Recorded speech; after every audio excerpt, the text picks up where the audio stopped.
I'm Jeremy Scahill from Dropsite News, dropsitenews.com. It is Tuesday, May 5th. Welcome to our regular weekly live stream. There are a lot of developments happening in the U.S.-Israeli war against Iran. At the center of the news right now is the fact that Donald Trump is engaging in a significant escalation in the Strait of Hormuz. Not only does the U.S. have this naval blockade, but now Trump launched something that he calls Project Freedom, where the United States is claiming that they're going to be escorting merchant vessels out of the Strait of Hormuz. Iran is still ferociously maintaining that it has the legal authority and the tactical authority right now to continue controlling the Strait. All of this is taking place against the backdrop of Donald Trump vacillating between making very extreme threats to bomb the hell out of Iran again, to destroy its civilization, and then looking for an off-ramp. We've done a lot of reporting on what's been happening on the diplomatic front. The foreign minister of Iran, Abbas Araghchi, has been engaged in a very intense diplomatic campaign. You, of course, had the humiliation of Trump in recent days when Araghchi was in Islamabad, Pakistan. Trump claimed that J.D. Vance was on an airplane going to meet him. The Iranians were saying, we have no intention of engaging in direct talks until the United States unconditionally lifts its military blockade and ensures that the ceasefire is going to be real, not just in Iran, but also in Lebanon and on other fronts. There's been an exchange of messages indirectly through the Iranians and the United States, primarily through the mediator, Pakistan. Iran still maintains that the core of its conditions for negotiating an end of the war are contained in its original 10-point plan, and they say that the issue of Iran's nuclear enrichment is off the table until there are actual real technical negotiations. I'm joined now by my colleague Ryan Grimm, and we go straight now to Tehran, Iran, where we're very honored to be joined by Abbas Aslani. He's Senior Research Fellow at the Center for Middle East Strategic Studies. People may also be familiar with Abbas. He regularly appears on Al Jazeera. Abbas, thank you for joining us from Tehran. Pleasure to be with you, Jeremy. Abbas, let's begin by the latest developments. The U.S. Defense Secretary Pete Hegseth this morning was directly asked if the military action on a low-intensity level that we've seen in the past 24 hours in the Strait of Hormuz means that the ceasefire is over. He said that it's not, but Iran is saying that what the United States is doing with its naval blockade and this escalation itself constitutes a violation of the ceasefire. Give us your analysis of what's happening right now in the Strait of Hormuz. Jeremy, you know what is taking place in the field in the case that the United States wants to pressure Iran economically as well as militarily, and they are trying to test the will of Iran in terms of, backing down from its position at the negotiating table. But in the meantime, they somehow seem not to be aiming to resume the recent conflict that we witnessed in the past couple of months or few weeks, and they have been somehow trying to reopen the Strait of Hormuz through different tools. Iran didn't, yell under military campaign, so it is not expected to see Tehran also exhibiting any sign of weakness in this regard under economic pressure or, let's say, political discussions. And this indicates that the Trump administration, which is simultaneously is pursuing that diplomatic track with Iran, has not been able to create enough leverage to pressure Tehran to get the concessions they expect in relation to the nuclear program. And also now we are talking about the Strait of Hormuz itself. And this is an implicit, admission of their failure in meeting their strategic objectives in the war. So that's why they are resorting to different tools and methods in order to compensate. And we are seeing at different, let's say, occasions, they are trying different methods. And the timing of the recent announcement by the US in order to escort tankers, all of a sudden they are now caring about the humanitarian aspect of those, vessels and tankers in the region, which is, I think, difficult to buy because that was the United States, which also they targeted Iranian vessel, Dena backing, which was coming back from India, and they were unarmed and they were not in the military battlefield. They did it because it was fun and amazing.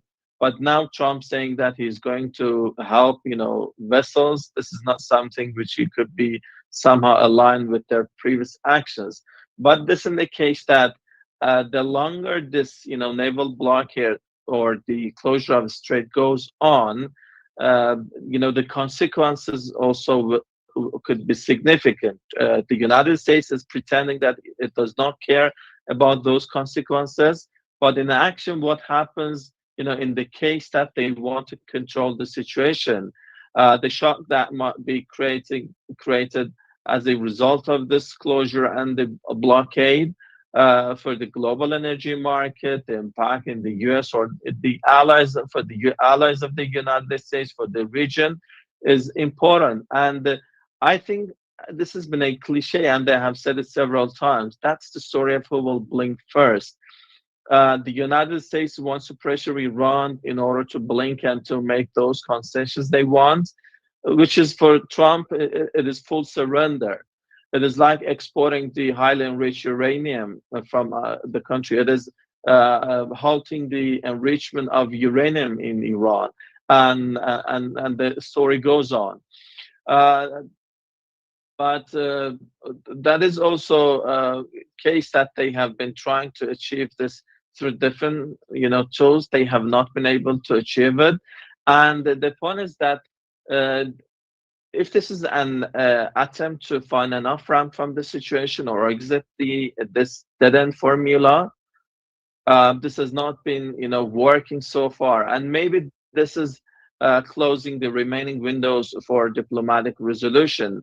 And the timing is important at a time that Iran offered a proposal in order to address those, let's say, sticking points. It could be done in a two-stage process. First, ending the war, reopening the Strait of Hormuz, and lifting the naval blockade, and a number of certain measures. And in the second step, they could somehow move toward, addressing the nuclear-related issues and the sticking points, and lifting of the sanctions in order to be able, to clinch an agreement. The aim to separate them, to decouple them, was to make them somehow accessible, because Iran saw those serious gaps on those issues and thought that maybe the immediate and urgent, challenges could be decoupled in order to find a middle ground on them. This could somehow create, let's say, an atmosphere which could be somehow positive in moving toward further agreement on the remaining issues. And the trust deficit is very important in this process. Iran does not trust the United States. They were negotiating twice, and specifically at the time that they were thinking that progress was being made, the country was attacked militarily along with Israel. And that's why Iran, again, has this reservation that maybe all these efforts are a kind of, let's say, deception tactic in order to attack the country again. So in order to change this atmosphere, having an initial agreement on ending the war, reopening the Strait of Hormuz, lifting the blockade, could be working as a, let's say, gradual trust-building measure in order to pave the way for further potential agreements. But what is taking place in the field, in the case that the United States is not seeking that kind of, let's say, negotiation or resolution? At best, what they are seeking is a full surrender from Iranian side, which Tehran does not accept. And this further complicates the path down the road. And this is why, even talking of negotiations here in Tehran, some are saying that this is the continuation of the battle. It is not just the guarantee that the United States will engage in serious discussions to find a middle ground. What they want is a unilateral, let's say, victory in this game, that which is going to be Iran losing and the US winning, which is not acceptable for Iran. And that's, I think, going on. And in order to create leverage, the US announced a recent move. Or the second scenario could be that, the US is buying time. They are not after a, let's say, political agreement, and they want to somehow spend some time in order to revive their military presence and posture in the region, in order to again weaken Iran through different tools, from naval blockade to military threats and actions. And the list goes on, that this will continue for a long time. And that's why I think this has further complicated the situation. And we are seeing that the United States is, announcing the recent, announcement. If their aim is to create leverage, this is creating, more and more of, let's say, distrust in Iran toward the United States, and this is not facilitating the process toward an agreement. And yet, yesterday, Abbas, there was an explosion at the Fujairah port in the UAE. I'm curious, from your perspective, who was responsible for that strike? What is the kind of official statements that have been made about the Iranian leadership about that strike, and how is Iranian leadership viewing the increasingly kind of rogue approach that the Emiratis are taking when it comes to the GCC? Having left OPEC, having really linked themselves very tightly to Israel, making much more kind of aggressive statements about Iran than any of its neighbors or former allies. So how is Iran thinking about the Emiratis in particular? Well, there has been no official confirmation, at least from the Iranian side, that they have been doing this. So that remains officially unclear that what was the source of the attack. But in terms of the current status quo, Jeremy, it couldn't hold for long, without any tensions. And it was somehow predicted from the very beginning that this cannot continue. The naval blockade for long term. And at one point in time, we could have been witnessing such kind of tensions, which for now it seems to be somehow limited, and the moves have been done in a calculated manner. But the risk of any escalation or things getting out of control is yet there, and any moment this can be possible, and the resumption of, let's say, a bigger conflict and hostility is yet, foreseen, and it is possible. But in terms of what the role of Emirates, they have been, facilitating the U.S. and Israeli aggression against the country for the past years. They have been working with Israelis, and logistically, they also help the U.S. and Israel in this aggression against Iran. And even after the ceasefire, the fighter jets Mirage, from UAE, also they violated Iranian airspace. They also, there were reports that they have attacked, facilities in the southern island of Lavan. And also in the recent announcement that the project that was announced by Trump, in order to somehow reopen the Strait of Hormuz, or to break the closure, the Emirati ships were included in order to move along with the U.S. destroyers and to conduct this, let's say, in this project. So that's why, this created tensions, and this was somehow, let's say, predicted that a tension could be happening in the region. So this is somehow, from Iranian perspective, a shared destiny. If there's going to be insecurity for Iran, that can also include the neighboring states.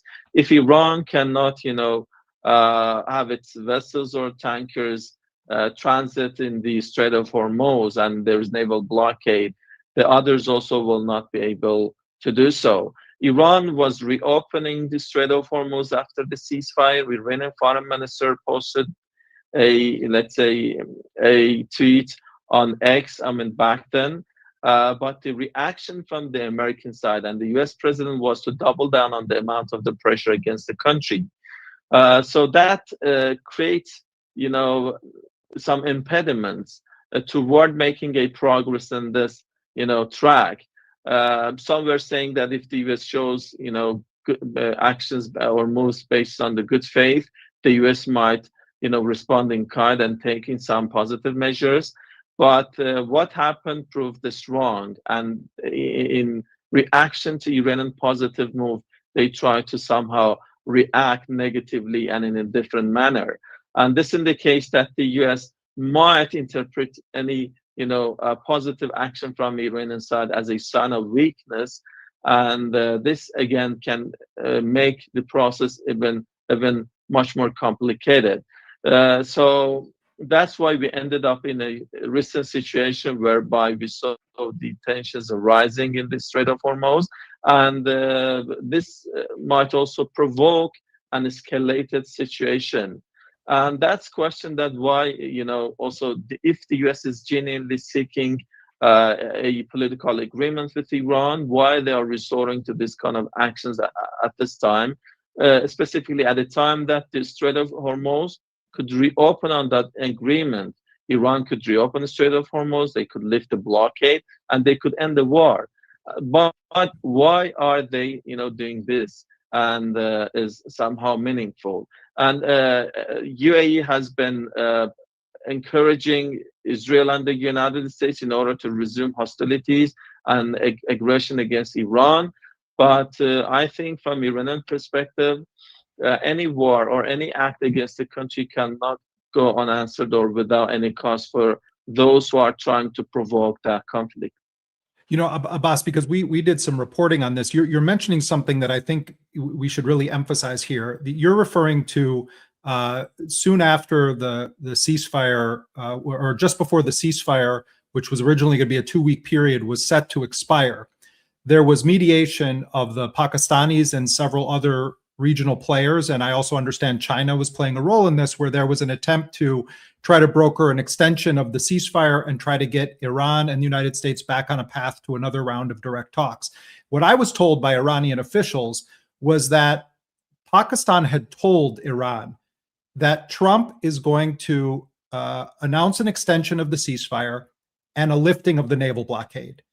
And that the reason that Foreign Minister Arachi posted that tweet that said that they were reopening the Strait for all commercial traffic was based on that understanding.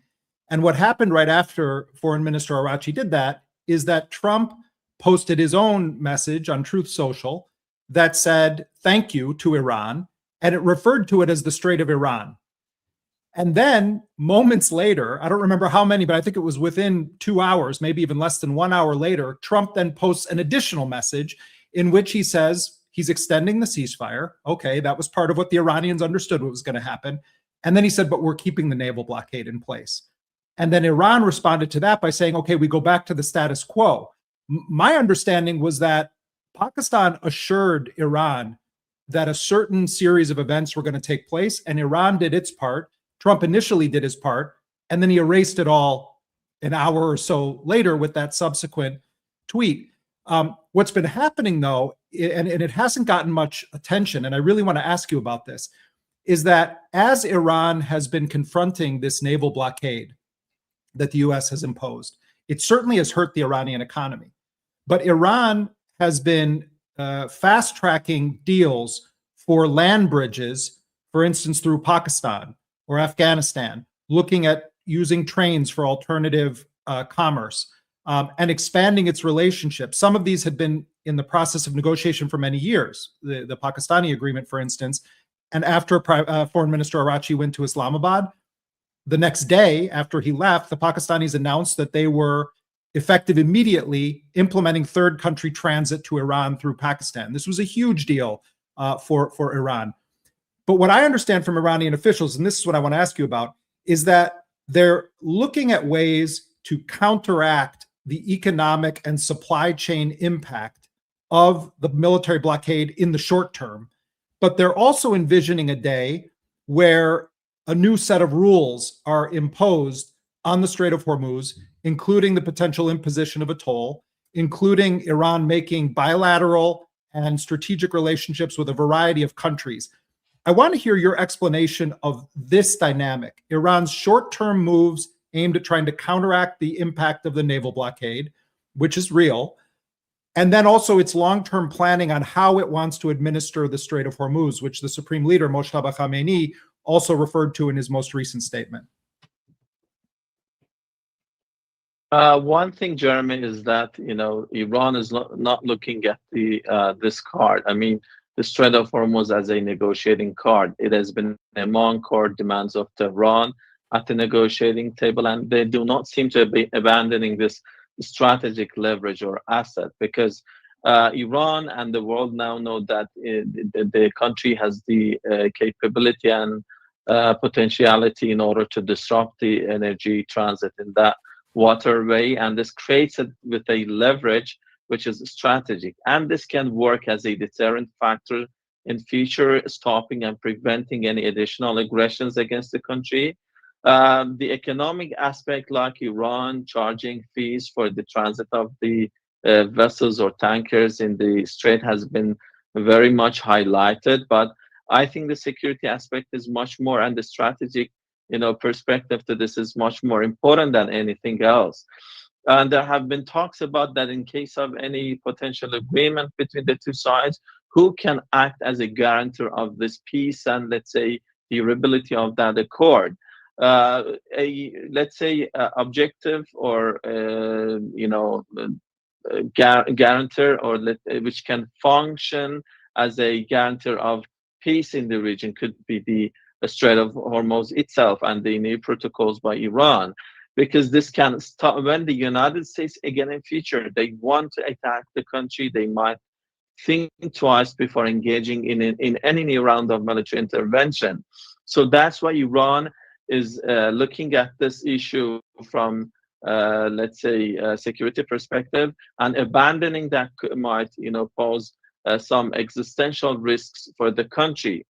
But more than, I think the opening this current the recent aggression was not the most important the salvo, but the most important I would say element in the process has been how to end the war. So that's, we are seeing that the battle between the two sides on the conclusion terms yet continues.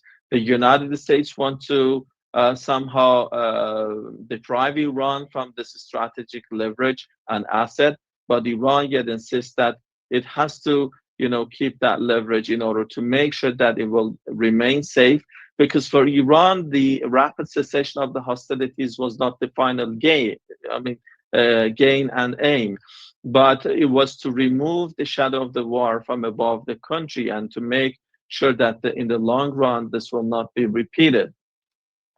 And in terms of Iran's, let's say, moves that was somehow met by actions which were somehow contradictory to the momentum or the process, we have seen this several times. Sometimes this is a question that why we see this amount of, let's say, contradiction with Trump has been saying or doing from what he says and what he does, whether this is somehow by chance.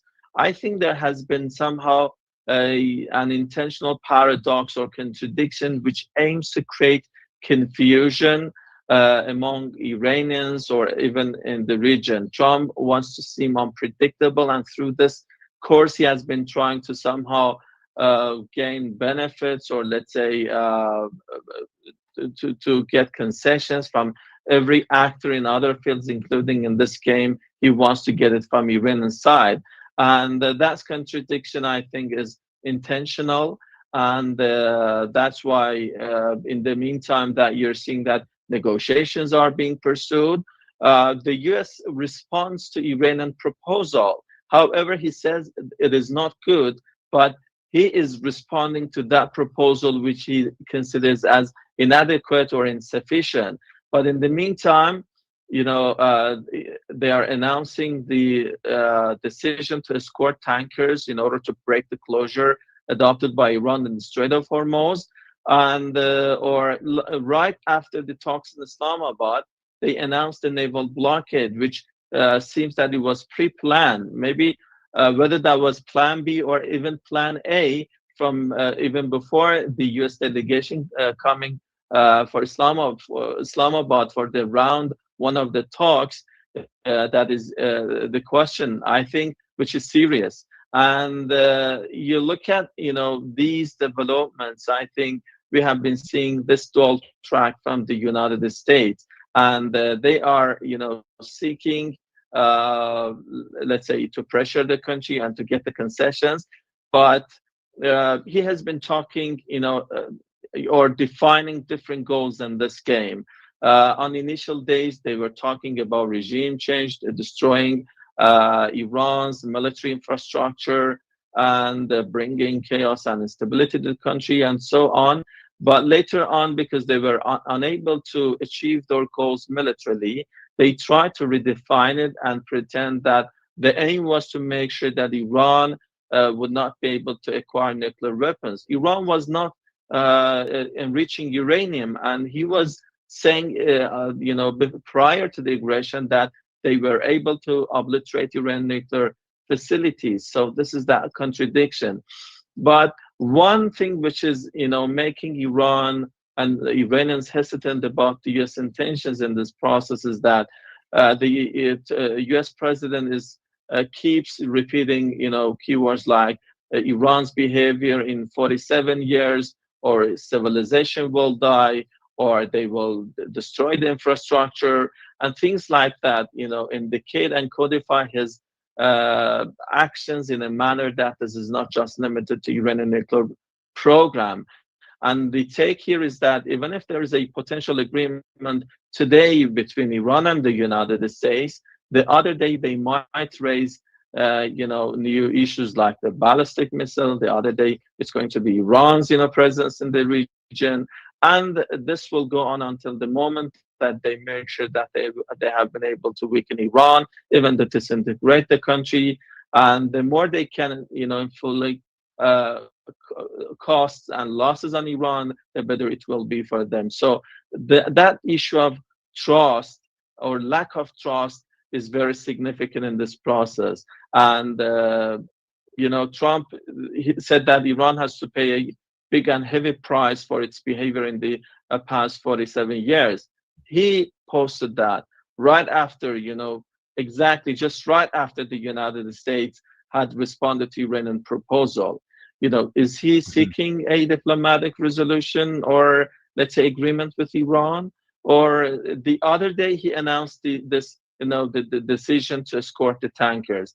And this is creating a situation whereby, you cannot rely on what the U.S. is saying, but also what it is doing. And their military posture is in the region also being intensified. And this might, suggest that the United States might be, again, like in the past, having something in mind, but, publicly saying something different. And this is somehow further complicating the situation. I'm sorry, maybe if I forgot the part of your question, if you could repeat so I cannot miss it. No, this can just be very, very brief, but I wanted you just to comment on the fact that Iran is expanding its alternative commerce capacity by brokering deals with its land border neighbors like Pakistan and Afghanistan, and seeks to dramatically expand its rail system and its overland system of commerce. Well, in the face of the naval blockade, for sure, Iran is not going to remain idle. And the country has been under sanctions, for decades. In the early of 1980s, Iran faced sanctions, and in the course of time, the sanctions became more significant in terms of the intensity and the implementation. And by the new naval blockade policy, I think Trump wanted to take the implementation of those sanctions to a new stage. Back in the past, it was like controlling the banking and insurance regulations, things like that, to control Iran's oil sale. But this time they are using hard power and military power in order to somehow, through that naval blockade, to control Iran's business and trade, which could be a precedent, at least for Iran, that this model to be adopted and applied again against the country in future.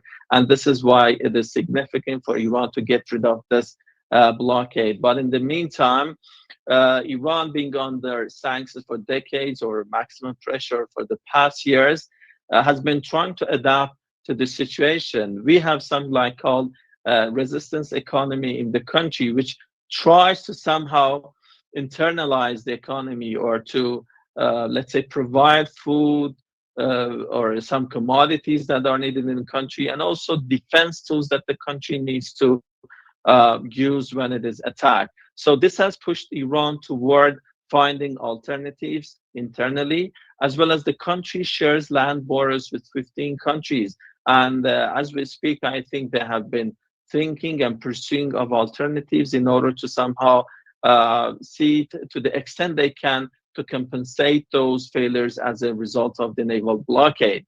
But the point is that Iran, yes, it will suffer from the current condition, and but Tehran believes that this cuts, Iran, but in terms of the consequences for global energy market, it will also cut, far deeper the United States' interests and their allies.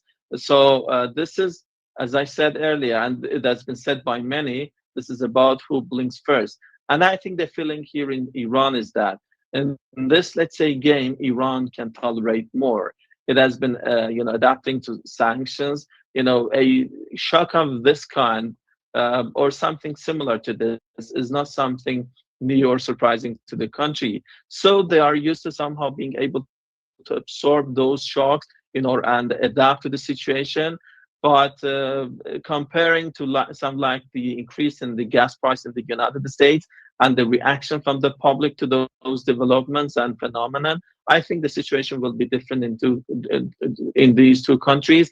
And I think more importantly, the significant amount of those repercussions will be related to other countries in the region, allies of the United States beyond the region. And Iran thinks that it has yet capacity to be able to, tolerate the current condition and situation. So that's why they yet think that if this goes on, and what was recently announced by the U.S. through this, scoring the tankers, which was aimed at breaking the closure, in the case that gradually maybe the signs of those consequences are emerging, and if these repercussions are lasting ones, or happening in a longer time period, their impact on the economic issues could be somehow more lasting rather than to be short-lived. So that's why it is important for the United States, I think, and Iran is trying to compensate the situation. I think it thinks that it can survive. The point that Iran has not yet opened a new front, like closing Bab el-Mandab, in the case that the level of pressure on the country has not reached to their, let's say, to a limit that they cannot tolerate. So I think this indicates that the limit that Iran can tolerate this has not been full, and Iran yet has a place for maneuvering, and is aware, and Tehran is also fully aware that this is also having cost for the United States, and that's why we yet see that the battle yet continues. Yeah, and Abbas, yeah, it certainly is here in the United States. And some time ago, President Trump said that within 3 days there would be shut-in of the Iranian oil industry, which would lead to massive explosions, and it would never be able to be restarted again. Obviously, that 3-day deadline came and went with no such explosions. Here in the United States, we have a lot of kind of armchair analysts who have been trying to kind of pencil out how much time the Iranian oil industry may have left before it reaches shut-in, and whether or not it reaches that point before, say, Kuwait or Bahrain or the Emiratis or any others might reach it. What is the sense from your perspective about how long? Because some analysts who are taking it more seriously have said actually Iran probably has 100 days or more, or significantly more than that, based on the adaptations available to the industry. So what is your sense of how far off Trump was when he launched that estimate, and what do you suspect is a reasonable amount of time that Iran could go without the naval blockade being lifted? Well, I think at least from the Iranian end, I can say that in terms of the essential commodities, this can continue for months because there are enough reserves in order to meet the domestic needs, and even for this big population. However, in the meantime, even if we ignore the efforts that are being made to somehow compensate that blockade, and in order to find new routes or ways in order to break that deadlock from different routes, and to be able to bring commodities to the country, and even in relation to the Iranian soil, it is not stopping fully. And in the I would say that if even this naval blockade is implemented fully, 100%, Iran yet has options to sell its oil and export its oil. But how, the details may not be provided by the Iranian side. But I would say that Iran thinks that it can survive, as it has survived for decades and for the past years, under enormous amount of pressure. So I think this can continue at least for months. And but whether the United States is willing and ready to continue for several months, that's a question. It doesn't seem so. And the recent moves, in the case that they want to somehow change the current situation. But one thing is clear, that we have been seeing ups and downs, volatile, even discussions and negotiations between the two sides. One day, a hope for clinching an agreement between the two sides rises. The other day, the chance of a military escalation is in the agenda. So we have been witnessing this exact movement. One thing which could be sure, even in the case of a political agreement, there is no guarantee that the other day Trump will abandon those obligations and saying that he is not abiding by that agreement. Or maybe a scenario like what happened to Gaza. They said that they made a peace agreement, but what is the situation there? We can see. Or what happened despite the changes in Syria? Bashar al-Assad is gone. You look, the US sanctions or the CISA sanctions against that country are gone. Or Venezuela, you see the change, the leader is adopted, and the US is happy with that country, but the sanctions are gone. So this brings a serious question, and even in the case of agreement with the United States, the situation will not change. So that Iran is not relying and is not counting on that agreement with the United States, let alone that the agreement is also breached by from the American side. The reason that Iran is insisting on a step-by-step process or not exporting its highly enriched uranium is partly due to this reason, that they expect Iran to implement all its commitments at one time and once, but there's no guarantee that the other side will keep to their promises of releasing Iranian frozen assets or lifting of the sanctions.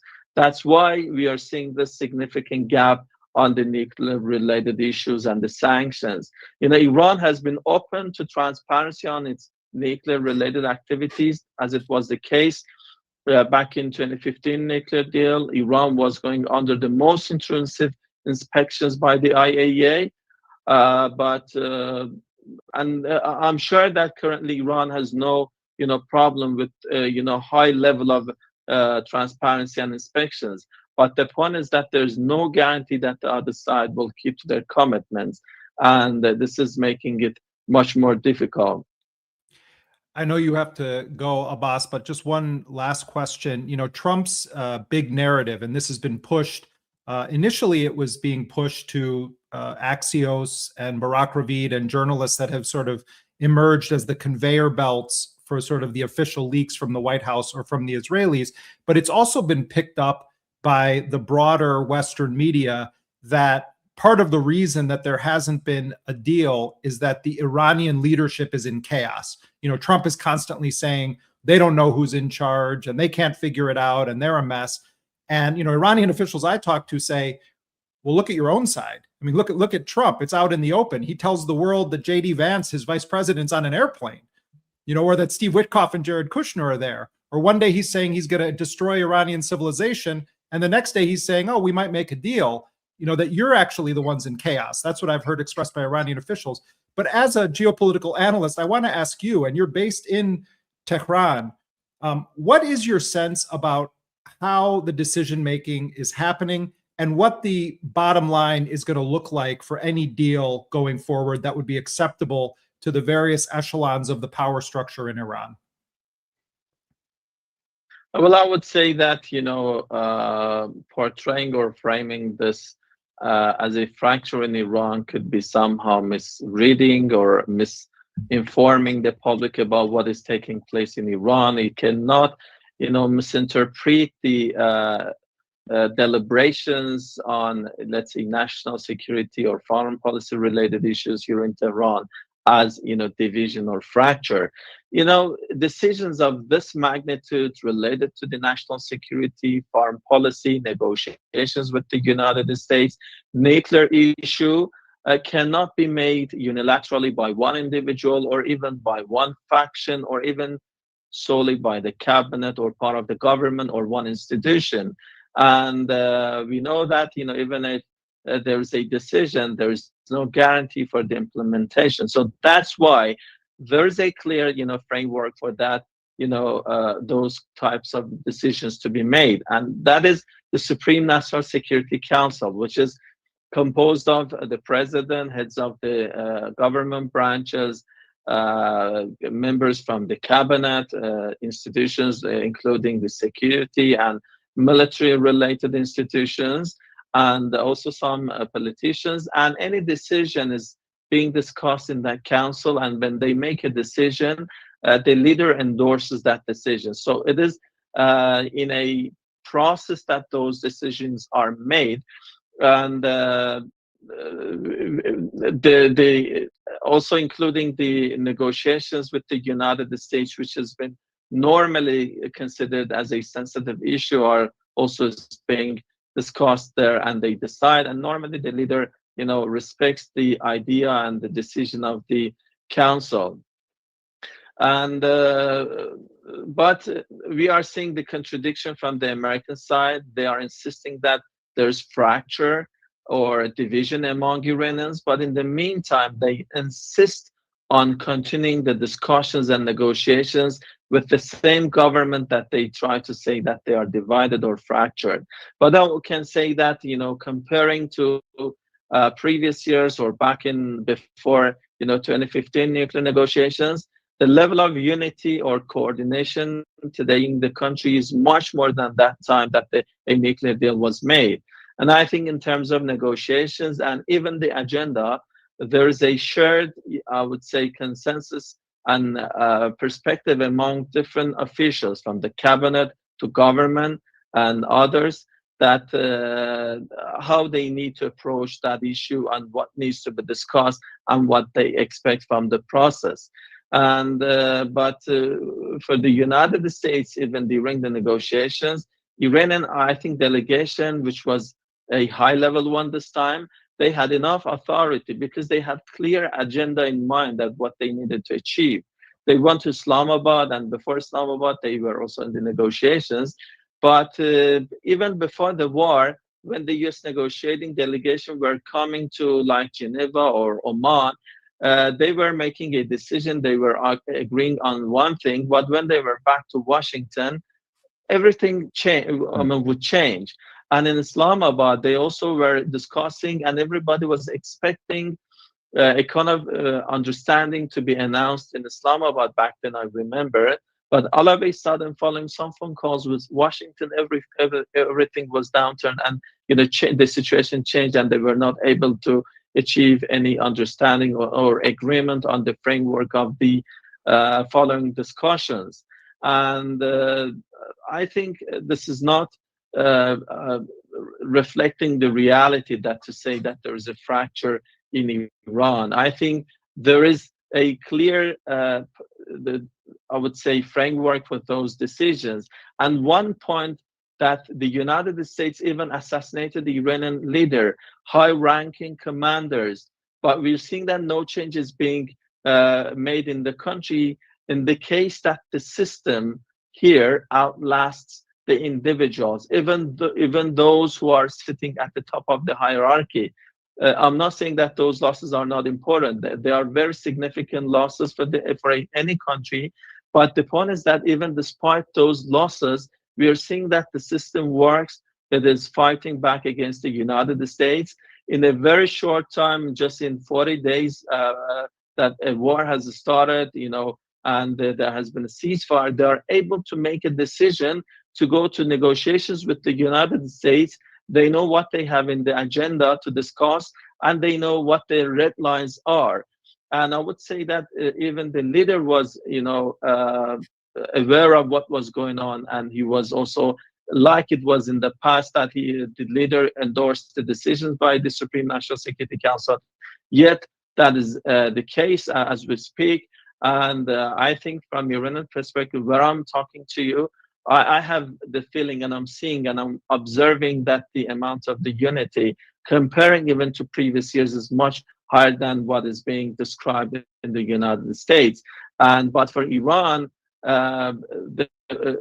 is somehow a similar problem, that in the United States there are different factions, those who are aspiring to see a prolonged war against Iran, those who oppose war, those who are having different ideas or views on what can be pursued or what can take place. And this is creating an uncertainty which has been clouding the discussions, and this has made it difficult to rely on such a process to expect something meaningful at the end of the day. But what I'm trying to say is that from Iranian perspective, inside Iran, that fracture which is being described in the United States is not existent. But from Iranian side toward the United States, the way they look at the US, it seems that the United States, that fracture exists in the United States. Trump, is somehow around him, he has different people with different ideas. In addition to that, he is also being manipulated by Israel. And as Israel, dragged the United States to the war, as they have been saying that this was Netanyahu's war, Iranian officials also have been criticizing this as Israel first, policy rather than America first. So this indicates that also the influence coming from outside the United States has also been significant. And this is not just something that is said by Iranian officials only, but even among elites in the United States these days, we are hearing such, let's say, argument. And this is impacting the progress. And absent those, I think, impact, and maybe we would have witnessed a kind of agreement between the two sides. And yet this goes on, and by, let's say, trying to portray it in the media in a way that Iran is fractured, this does not change the reality. But at the end, I would say that, there are new realities on the ground, which, Iran does not feel that it has lost the war. Iran is behaving in these negotiations as it has emerged victorious. So that's why we are yet seeing that there are no, let's say, substantial changes in Iranian negotiating positions, and the system yet continues. And now there is a new perception here in the country, not among the elites, but among the public. Even those who protested against the government, prior to the aggression, they thought, maybe some thought, that if the US attacks or comes to the country and assassinates some officials, it would be helping them in order to have a prosperous government or system in the country. What they saw was that schools were targeted, like in Minab, hospitals, civilian infrastructure. Trump threatened of a death of a civilization. He has been talking about death and destruction openly, and this changed, the mindset among some who thought that U.S. is coming to help them, but they saw that U.S. was coming to kill them, not to help them. And this is qualitatively changing the situation in here. And I think this is also, they wanted to have a regime change, but what they did is that they somehow moved in a positive direction, and they consolidated the foundations of such political establishment here in the country. And maybe they have, I'm not sure they have been able to somehow perceive that that was a big mistake to do so. But normally at a time of foreign military intervention, we are seeing a rally around the flag and pack in the country. They thought because of maybe economic hardship this time, this could have been somehow different. But again, those who were present in the streets to protest against the government before the war, some of them came to the streets again this time, but this time to support that political establishment and to condemn that foreign aggression. Abbas Aslani, Senior Research Fellow at the Center for Middle East Strategic Studies. I want to thank you very much for taking the time to be with us live from Tehran. Abbas Aslani, thank you so much. Thank you for having me on, Jeremy. It was a pleasure to be with you. All right. Stay safe, Abbas. Thank you. That was Abbas Aslani joining us from Tehran. Ryan, I wanted to ask you about the way that the Trump administration is navigating the question of the War Powers Act. I mean, it presumes that the Democrats would actually do anything about it.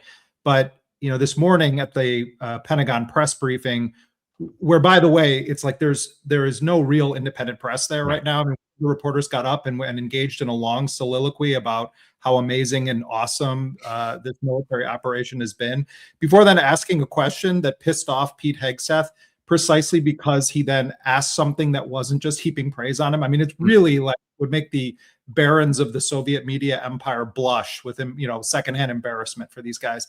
But he did say essentially that they think that it's now reset.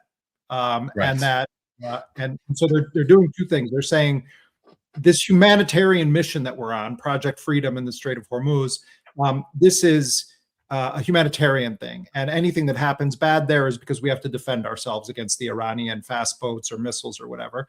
And then on the other hand, they're saying that if they decide to resume the war, that the clock has reset. What's your sense of things in Washington right now on this question? Yeah, I mean, the reasoning from them is just totally preposterous. There's this idea that has taken hold that there's this after 60 days, that the executive has to explain what they're doing and then get, some type of congressional approval. That's disputed based on whether or not what the definition of quote unquote entered into hostilities are. But yeah, what they're saying is that, okay, well, we ended that last war, and so now we're doing a new war. So the 60 days goes back to zero. But of course, entered into hostilities, American service members are entered into hostilities at this moment. They are within range of adversarial fire. And so scholars for a long time have said, no, just the very act of sending American service members from the United States out somewhere else aggressively, even if they don't fire first, like that counts. Now, Trump is also now saying that the entire thing is unconstitutional because he's the commander in chief, and get out of his way. Ultimately, this is a lot of this is kind of procedural and paperwork, but it is kind of interesting that Trump has always cared about this, even in the first Trump administration, where there were war powers resolutions that were pushed by Ro Khanna in the House, Bernie Sanders, and I believe Rand Paul in the Senate around the U.S. Saudi-Yemen war, and he always cared. It was very interesting, because you can imagine him saying, "Oh, this is unconstitutional, and I don't really respect Congress, period, as a co-equal branch." Yet, for some reason, like he recognizes the political potency of Congress going on record and voting against him entering into hostilities. So that's, I think that explains why he's now doing this kind of semantic silliness around, well, this is a new war.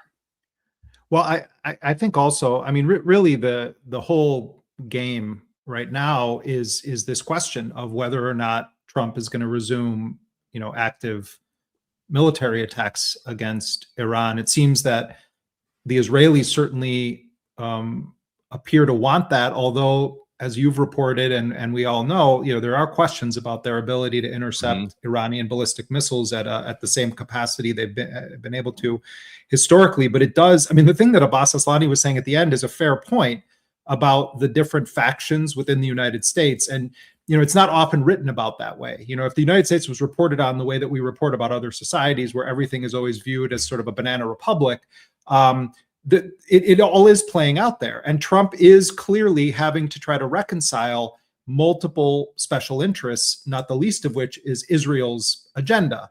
And also, he's hearing certain things from Jared Kushner. He has Steve Witkoff, who's a complete imbecile, that doesn't understand the technical issues. He has J.D. Vance, who, whatever you think about J.D. Vance, and if you think that his people are kind of fanning this idea that he has some dissident view within the administration because of his future political ambitions, the core fact is he represents the United States government. He's the vice president, elected vice president of the United States government. But it is true that you have different factions within Trump land, and they're in disarray. And what we're seeing is Trump trying to figure out how he's going to get out of this thing. He wants to be able to achieve victory. It seems pretty clear the Iranians don't want to give him the kind of victory that he wants. I mean, one Iranian official said to me the other day that in the J.D. Vance talks, what they were saying would kind of define victory for Trump is not just the removal of the highly enriched uranium, but also that Iran, for a lengthy fixed period, will do no enrichment whatsoever. And the Iranians have pushed back very strongly against that. At their bottom line, the most minimal, they say, we have a right to use it for medical research and other peaceful purposes. But if Trump can't get that kind of quote unquote victory from the Iranians, which I highly doubt they're going to give him at the beginning of a discussion that doesn't include lifting the blockade, ending the war, and then going into lengthy technical negotiations, then what does Trump do? Well, the Iranians think he may well authorize a military operation in the Strait of Hormuz, and that part of what he might be trying to do here is lay the groundwork for that. They also told me they believe that it's likely that Iran will be hit with another round of assassination strikes waged by Israel and the United States. And from the Iranian perspective, yes, it's about lifting sanctions. Yes, it's about repatriating tens of billions of dollars in frozen assets, but it's also about long-term insurance that the U.S. and Israel don't think that they can just periodically bomb Iran. Right. And that's a very hard thing to get a guarantee on. They can't rely on the United Nations. They can't rely on Russia and China. To an extent, maybe they can, in terms of arguing technicalities. But what I'm hearing from Iranians is we understand all of that, and our guarantee is our refusal to concede, is our display in front of the world that we have a very powerful weapon in the Strait of Hormuz, and any alternatives that people are talking about building, whether it's the Emiratis or others, those are long-term wishes, and the impact is going to be multi-year if you don't resolve this with us.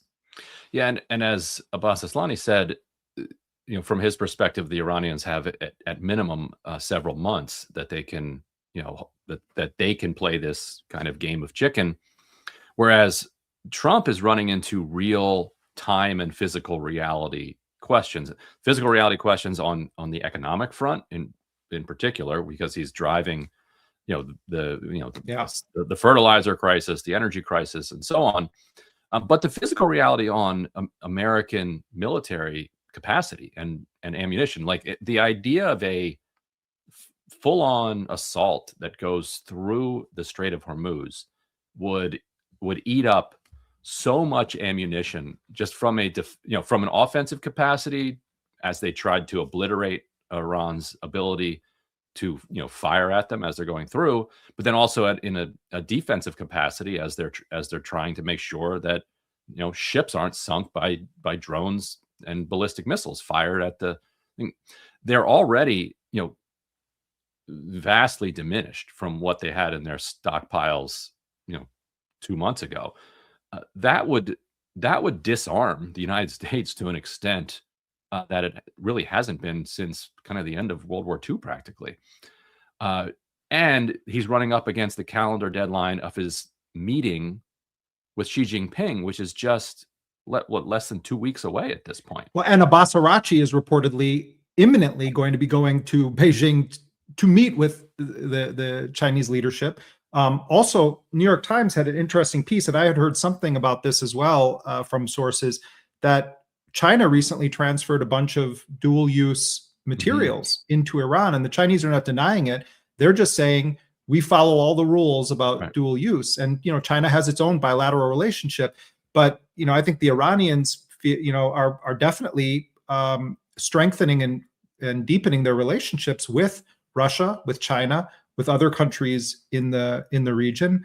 There was a really interesting moment that kind of went viral and turned into a meme of sorts, where Esmail Baghaei, the Iranian foreign ministry spokesman, was asked at a press briefing yesterday, the United States is a superpower, and why isn't Iran capitulating to these demands? And he said, we're also a superpower. And, so I think that what the American public is being treated to right now is that this was portrayed as a slam dunk in many ways, and that the cartoonized version of Iran, the idea that it just exists around a cult of personality, was false from the beginning. And those who actually knew were not the featured voices in the narrative. And that's easy when you have Trump, because he's so cartoonishly, buffoonishly villainous in some ways, and he lies repeatedly. But that's been a pattern that extends through both Democratic and Republican administrations, and it's a broader media tone. Whatever else is true, Iran has shown that it has very serious institutions that can withstand even the wiping out of the top leadership of almost every aspect of that system and keep going and fight the United States to what is effectively a standstill. This is a remarkable moment in history that we're living in. And those who refuse to kind of learn the lessons from this are doomed to continue to jeopardize American standing in the world and American security, ultimately, at the end of the day. Not to mention just that we're a country that appears to much of the world to be a completely rogue, systematic committer of war crimes. Yeah. And I wanted to underline one other point that he made too, which is that if they really felt like they were in a desperate situation where they were not currently winning the standoff with the United States and couldn't wait them out, that they would have moved on the Strait of Bab el-Mandeb by now.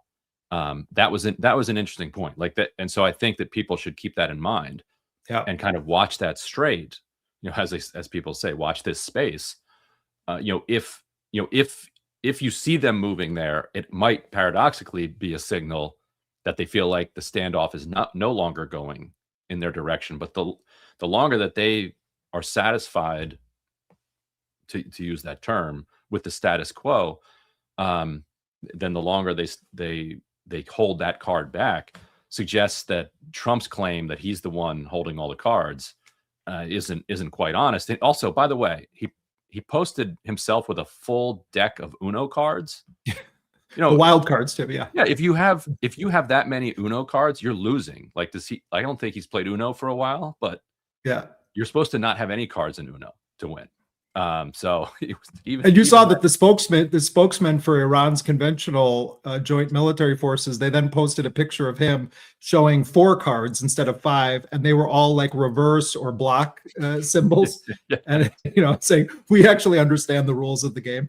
Anyway, Ryan, thanks so much, and I also want to thank everybody who's a supporter of Drop Site News. The main way that we are able to keep doing this journalism is because of our readers, our listeners, our viewers, and we don't put anything behind a paywall, and that's a principle. It's something that we are committed to, but we do appreciate the generosity of those of you that support this journalism. who are willing to become paid subscribers or to make a 501c3 tax-deductible donation to support the journalism at Dropsite News. We've got a lot of really great reports right now at our website at dropsitenews.com. We're one of the few news organizations that actually has sources in Iran, and we try to really make sure that we're providing our readers with a comprehensive, nuanced campaign of reporting so that people can make informed decisions about how they view this U.S.-Israeli war against Iran. On behalf of our whole team at dropsitenews.com, I want to thank you so much for your support. Thank you for joining us. Till next time, I'm Jeremy Scahill with Ryan Graham.